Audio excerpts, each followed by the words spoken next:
You need a little black dress for an upcoming event, and there's a new boutique you've been meaning to check out. You pop in, head for the little black dresses, and a sales clerk stops you. "Hi, can I help you?" she asks. "Yes, I'm looking for a little black dress," you tell her. "Oh," she makes a face. "I don't think we have any on sale." You point to the little black dresses just ahead and say, "But what about those?" "They're full price," she says in an apologetic tone. "They start at $400. You nod and say, "Yes, I figured I'd like to look at those." The sales clerk is so surprised she doesn't know what to say.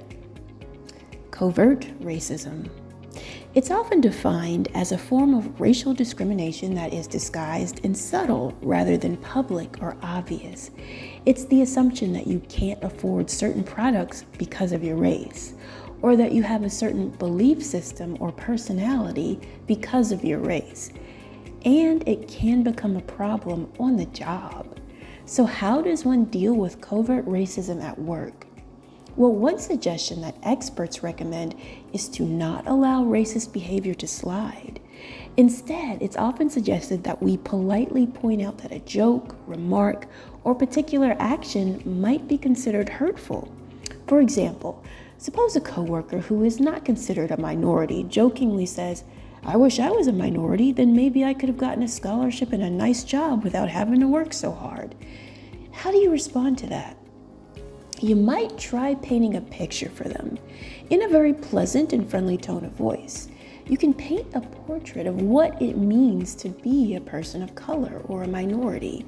You might say something like, "Well, people who are considered minorities sometimes have to worry about whether or not the color of their skin is going to trigger someone in authority to pull a gun on them, or trigger a medical professional to misdiagnose them, or trigger a potential employer to decide they're not going to get a job even before they've opened their mouth.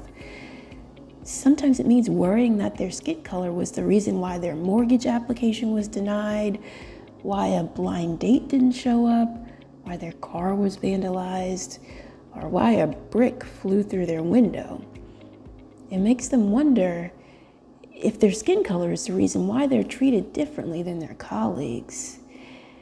So a scholarship is kind of a small thing compared to an entire life that's full of wondering if you're good enough because of the color of your skin. So that might be a bit much, but it's an example of painting a picture for someone who might not understand what it feels like to be in your shoes. And the whole point is to calmly speak up when you notice covert racism in the workplace. Why speak up though? Well, because that's the only way people will realize it's not okay. That's the only way it'll stop. One person who learns to speak up in this regard is the main character in the book Nora by H.C. Peoples.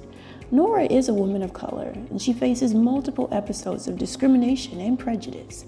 As you read the book, you'll see her learn how to navigate these disturbing situations. Nora is set to hit bookshelves in March of 2023.